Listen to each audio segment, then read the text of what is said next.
Good morning, church family. Welcome back into my home, and thank you, as always, for welcoming me into your homes. Now, before I get started with today's sermon, I just wanted to update you on the next few weeks. I'm going to be off from preaching for the next 3 weeks, and for the second and third of those weeks, I'm actually going to be away for school. And when I say I'm going to be away, I don't actually mean I'm leaving to go anywhere. Of course, I'm still going to be stuck at home, but I'm going to be doing classes over Zoom from home for those 2 weeks. But even though I'm going to be off, we are still going to continue to worship.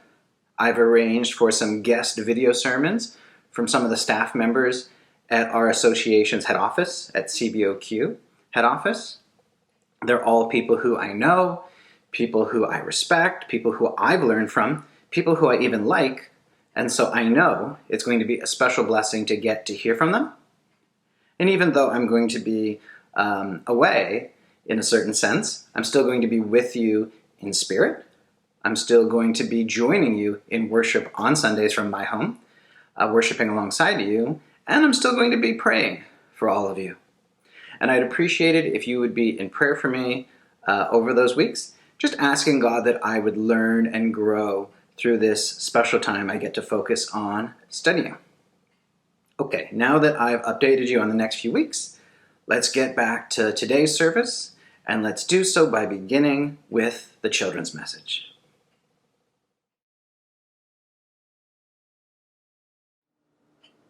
Hi, boys and girls. Welcome into my kitchen. I'm here because I want to ask you a question. Have you ever snuck into your kitchen and then grabbed something you weren't supposed to take, like maybe a cookie or some other treat? We've all probably done that or something like that in our life. But even though we all do it, it's still actually really silly. It's silly because we risk getting in trouble. We even risk making our parents upset and hurting their feelings. And we really don't need to do that. Of course your parents are going to feed you.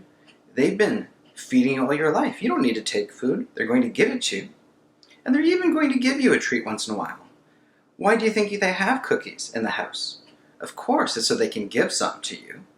So why risk getting in trouble and hurting people's feelings when you don't need to?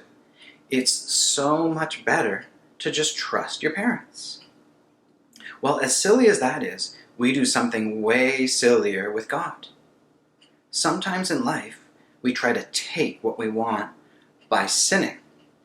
We will lie, or we'll cheat, maybe we'll even steal to get what we want. And when we do that, we risk getting in trouble with our parents. We even risk getting in trouble with the police, maybe. But most importantly, whenever we sin, God always sees it. He sees everything we do. And when we sin, He's never happy about it. And taking what we want by sinning, making God upset, we don't need to do that. We never need to sin. God actually loves us even more than our parents do. So of course He's going to take care of us. Of course He's going to give us what's good for us. We don't need to sin. We don't need to take things. Instead, we can always trust God. Trusting God is so much better than sinning. Well, it was great talking to you and great having you in my kitchen, but now it's time for the adult sermon.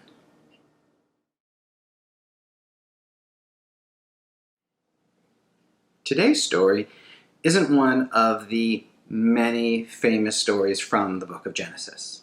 You're not going to find it in any film adaptations of the Bible or in any children's storybook Bibles. It's just not one of the stories we consider particularly significant. But what's interesting, what I find fascinating, is that of the many stories we have from the life of Jacob, and we have a lot of memorable ones, this is the only story, the one and only story which the writer to the Hebrews singles out when he wants to show us Jacob's faith. Hebrews chapter 11 is often called the Hall of Faith because in it the writer gives us many examples taken from throughout the scriptures of faith in God. Well, when he writes about Jacob and Jacob's faith, this is what he says in Hebrews chapter 11, verse 21.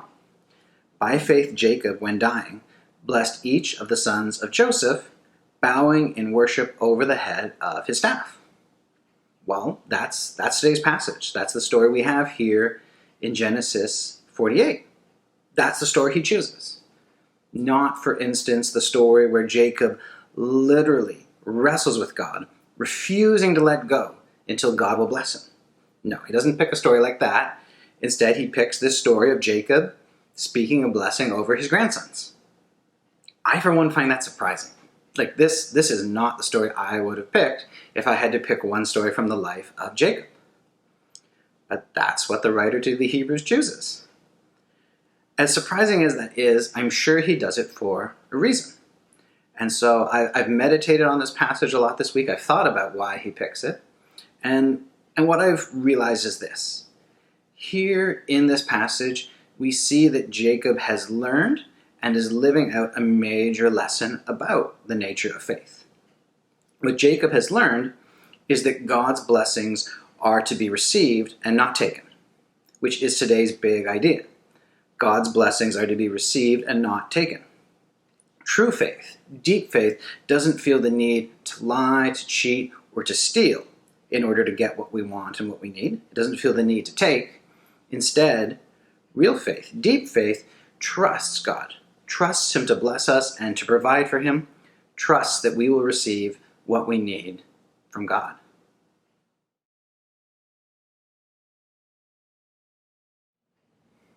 To appreciate what we see in today's passage, and in order to see how far Jacob has come in his life and in his faith, it's helpful to go back into his past and look at an incident with strong connections to today's passage. Back in Genesis chapter 27, Jacob's father Isaac, towards the end of his life, decides it's time to bless his two sons, which in the ancient Near East was a very big deal, because back then, in that context, a father's blessing was a legally binding document. It was the equivalent of our last will and testament. And then also, it's a big deal because the blessing that's being pronounced and passed on originally came from God. He's passing on the blessing that God first gave to Abraham.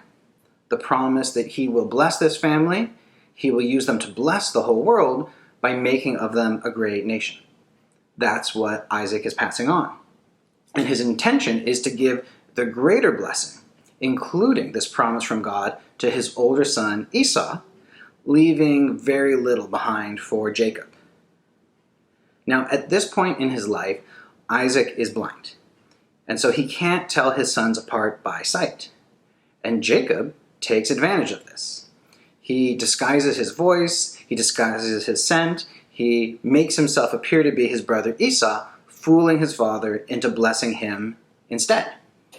And so, in short, Jacob lies, schemes, and manipulates. He sins to get what he wants. And doing so is so unnecessary because God has already promised that the greater blessing is going to go to him. Even before he was born, God spoke to his mother saying, "Two nations are in your womb, and two people from within you shall be divided. The one shall be stronger than the other. The older shall serve the younger." God promises in Genesis 25:23 that the greater blessing is going to go to the younger child. It's going to go to Jacob. And since Jacob was his mother's favorite son, he would have grown up hearing this promise.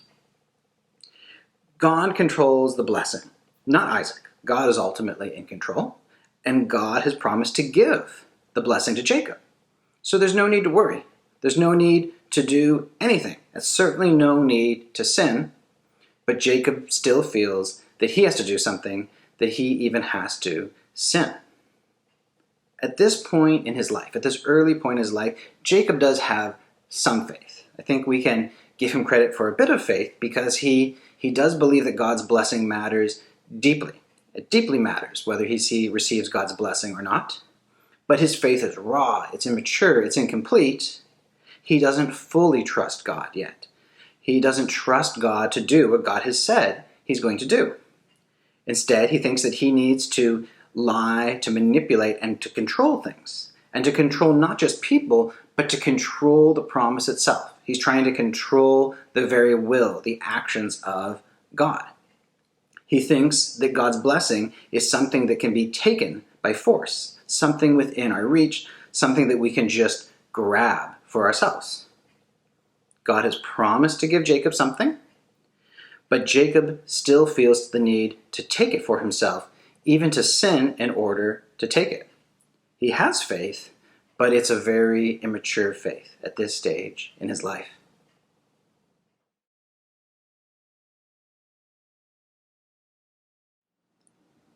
In today's passage, we find an eerily similar and yet distinctly different scene unfolding.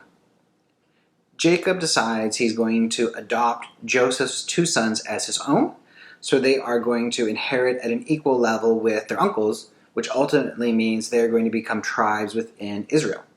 That's why we don't have a tribe of Joseph in the Bible. Instead, his two sons each get their own tribe. In a sense, there are two tribes of Joseph. And as he's adopting these boys, Jacob also decides he's going to pronounce a blessing over them. And it's not just any blessing, he's passing the family blessing along to them, making sure it's clear that they're heirs of the promise alongside their uncles. The blessing he's passing on is the same blessing which in the previous story he thought that he could take, that he could control, that he could manipulate. Now, like his father before him, at this point in his life, Jacob is blind. And so as his grandsons come forward, he doesn't even recognize them. He needs Joseph to tell him who they are. And because of this, Joseph is very careful as he presents his sons to his father. He wants to present them at just the right positioning so that he's going to bless them properly. We're told in verse 13, and Joseph took them both, Ephraim in his right hand towards Israel's left hand, and Manasseh in his left hand towards Israel's right hand, and brought them near him. He wants to make sure as his father lays hands upon them, as you would do in a blessing, that he places his right hand. He places his right hand on Manasseh, on the older son, symbolically giving the greater blessing to him. But Jacob acts bizarrely, unpredictably. We're told in verse 13, and Israel stretched out his right hand and laid it on the head of Ephraim, who was the younger, and his left hand on the head of Manasseh, crossing his hands, for Manasseh was the firstborn. He crisscrosses his hands for some reason. And so it seems here that yet again, a father in his blindness is passing the greater blessing on to the wrong son. It's deja vu. And Joseph is displeased by this. He wants to make sure that his firstborn receives the greater blessing. That, after all, would have been the more traditional way within their society. However, we're told in verse 19 that his father refused and said, I know, my son, I know. He also shall become a people, and he also shall be great. Nevertheless, his younger brother shall be greater than he, and his offspring shall become a multitude of nations. Now, there's sympathy, there's tenderness even in Joseph's words, in his, I know, my son, I know. He understands, he gets Joseph's feelings as a father. It's hard for the older brother to be passed over for the greater blessing.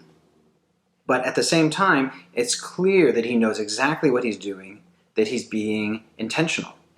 Somehow, and we're not told how, he knows God's will in this situation, and he knows that God intends to give the greater blessing to the younger son, which he's done many times before in the past.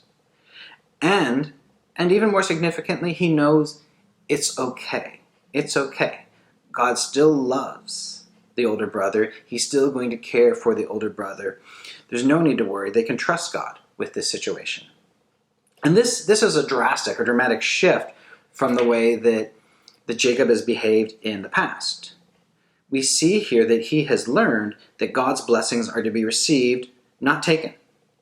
He no longer thinks that God's blessings can be taken and controlled, that they're in his power. He doesn't control them. Instead, he realizes that God controls his will, and the family must simply receive whatever God chooses to give.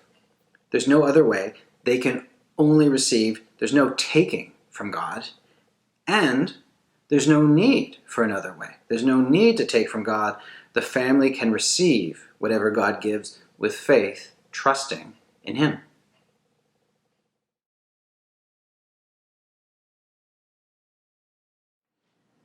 It may seem like the difference we see in Jacob from his past into this present story, and like the distinction that I'm making through my use of the terms taking versus receiving is as simple as the distinction between being active versus being passive. In the past, Jacob was active, now he's passive. I guess the lesson is we need to stop being active and we need to become passive. Well, no, that's not the point. That's not the point at all. Something much deeper is going on here. And to get at that something, it might be helpful to imagine two bosses and their employees and the effect that these bosses have on those employees. First, imagine a boss who is just flat out bad. In every which way, they're a bad employer. And, that's going to have an impact on their employees.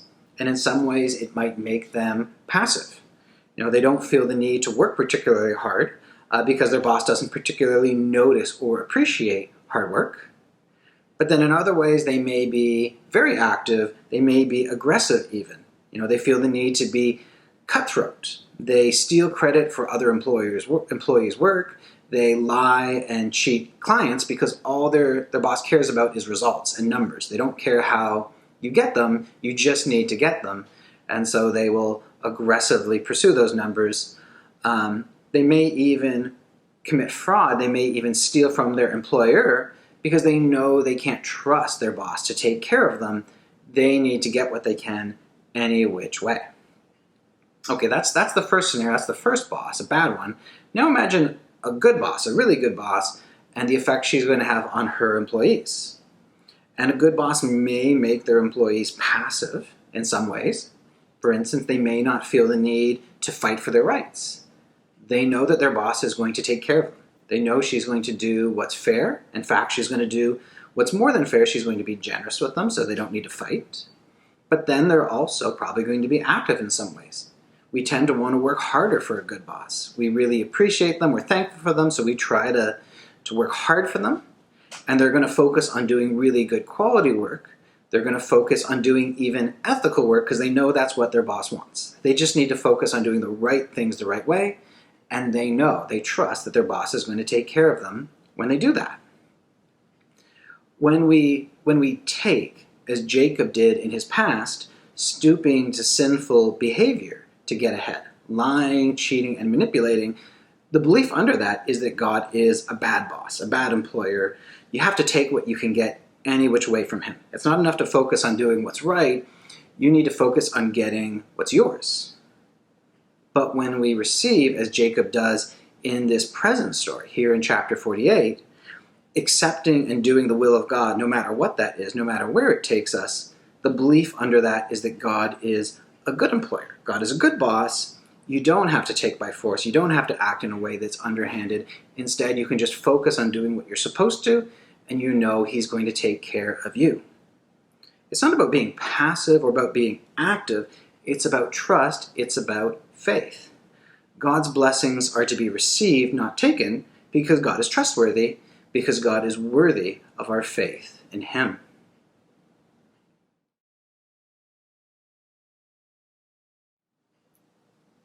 Jacob actually shows us here how he arrived at this place of deeper, more mature faith as he speaks to his son and his grandsons, which makes sense. He wants them to share his faith, so he lets them in on how he got there. Now he begins his message to them simply by telling them of God's promise to him and the family, the promise which he is passing on to them.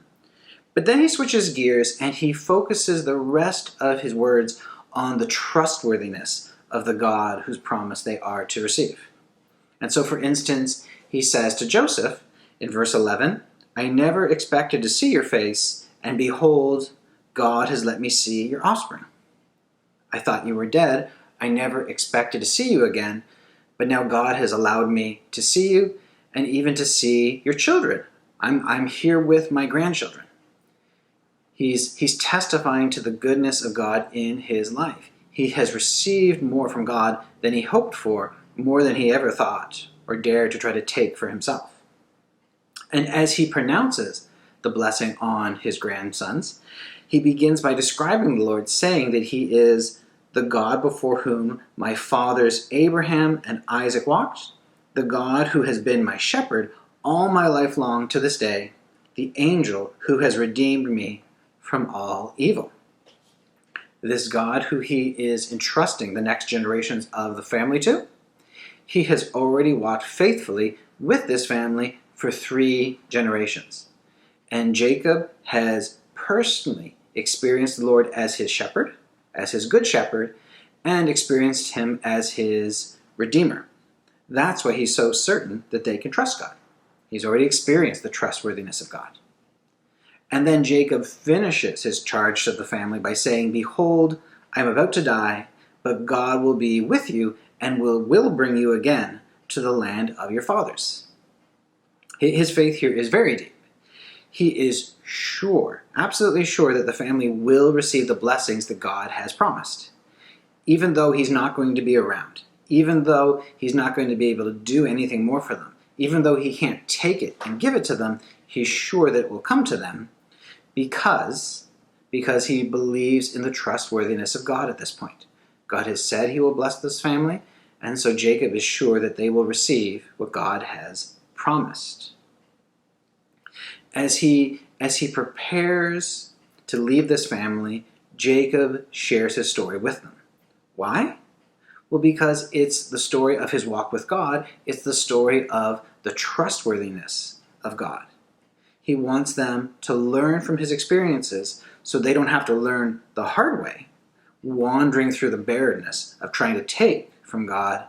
Instead, they can enter into the land that is received by faith in God.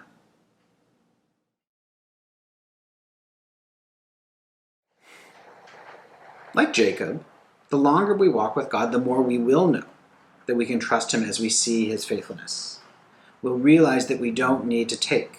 We don't need to sin. We don't need to lie, to cheat, to steal in order to get ahead and survive in this world.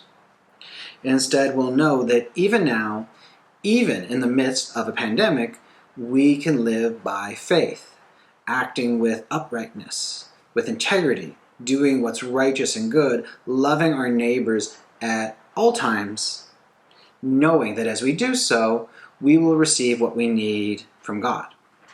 We can live by faith. But it takes time and often a lot of painful, hard experiences to learn this lesson firsthand. However, we can also receive God's grace the way Joseph, Ephraim, and Manasseh do here in the story, which is by listening to those who have walked ahead of us in the faith, listening to those who have walked with God for some time. We can listen to the type of stories we find in Hebrews 11. We find them throughout the scriptures, and that's one of the reasons to read the Bible, to see the many testimonies of the goodness of God.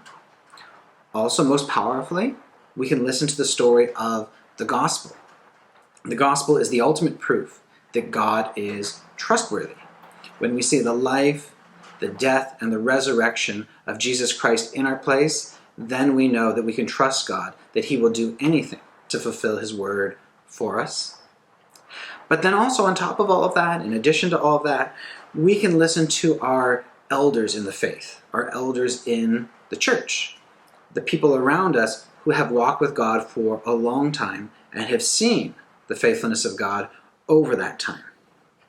They can be our spiritual Jacob. As we seek to get through this pandemic, we're going to need a lot of support. And it's a good thing to reach out and get all of the support you can. And as we do that, probably most often we're going to reach out to our peers, to people who are in the same age, the same demographic as us, who share our current experience. And it makes a certain amount of sense. They can relate to us. But let's also receive God's grace by reaching out to our elders in the faith. Those who are older than us, those who have been Christians for longer than us, who have had more time to witness the faithfulness of God. As we listen to them and hear their testimony to the goodness of God, as we listen to the scriptures, as we listen to the many testimonies to the goodness of God throughout there, and as we listen to the gospel, being reminded of God's faithfulness through the story of Jesus, then we will know that God's blessings are to be received and not taken.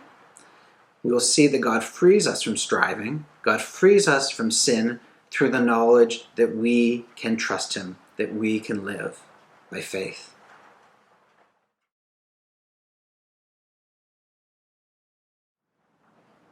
Having heard from God in His Word, let's respond to Him in prayer.